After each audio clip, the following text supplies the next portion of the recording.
More now on the growing concern over who is working in our nation's airports. As you just heard reported by CNN's Kira Phillips, accused Somali war criminal Yusuf Abdi Ali works as a security guard right now at Dulles International Airport. He was only placed on administrative leave after CNN's investigation.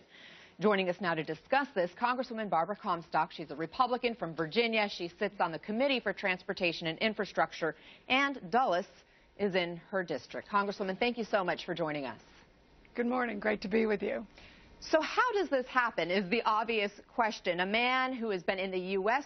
for 20 years escaping persecution in Somalia not only has been given a life here, but he now works security at one of our country's busiest airports in our nation's capital. What went through your mind when you learned this?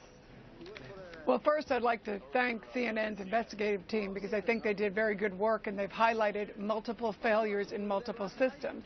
First, we've had a failure in airport security, and that needs to be looked at very thoroughly. I'm happy to tell you that the House of Representatives passed 2 bills last year about upgrading security and really vetting who works there. Unfortunately, the Senate hasn't passed them yet, so I hope they will quickly take up those bills and pass them and that the President will sign them. But we need to continue to look at, in this particular case, the failures. But then secondly, there was a failure in the immigration system. We know we have a broken immigration system.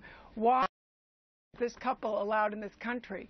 First, Mr. Ali was kicked out of Canada because of what was publicly shown in the media in Canada with these atrocities, alleged or otherwise, but certainly they're very disturbing.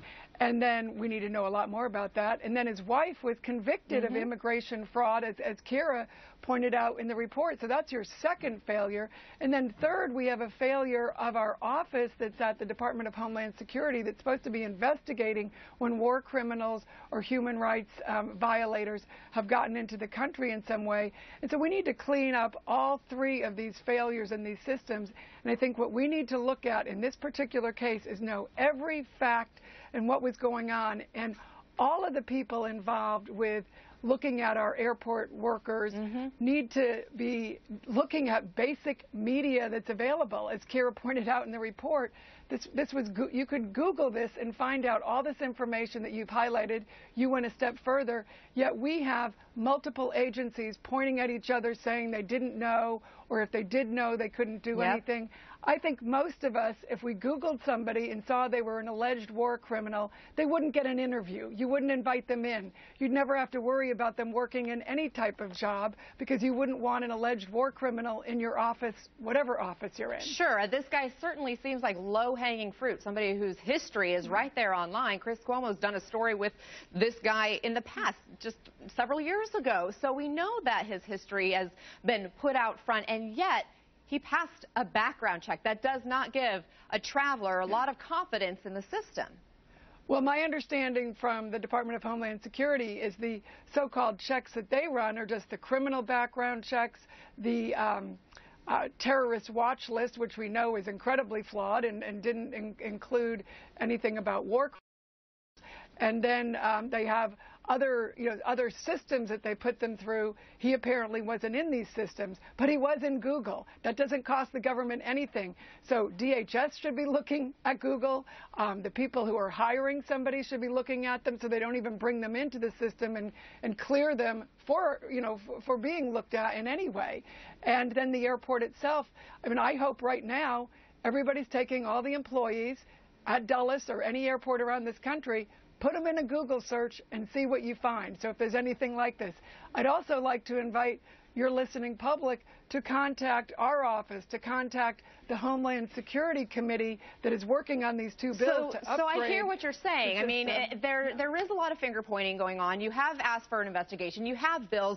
But the bottom line is nothing is getting done. And the broader and most important part of the question here is, how safe are we really when people like this are slipping through the cracks? Could there be other people who want to harm Americans and travelers? We know the aviation system is vulnerable. Could they, too, be slipping through the cracks? Well, certainly, and that's why the bills were the Homeland Security Committee put through. My colleague John Katko from New York, he has 2 bills on airport security, and he's been having a lot of hearings on that. When's it going to happen? When is something going to get done?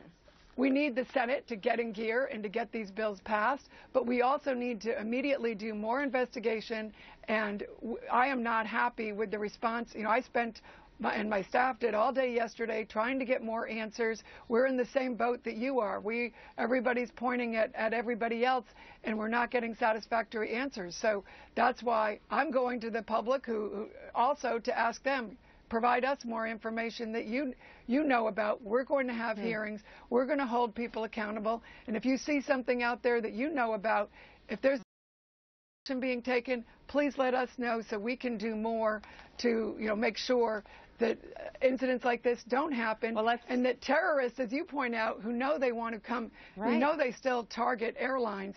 We don't need to have these kind of slip-ups in the system and have everybody pointing at each other.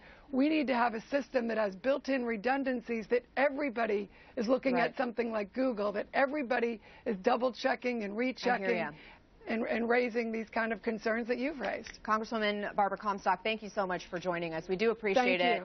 We will follow up with you to see how things are proceeding as that investigation and those bills work through Congress. We are following a lot of news. We're talking to Madeleine Albright also this morning, so let's get to it. This isn't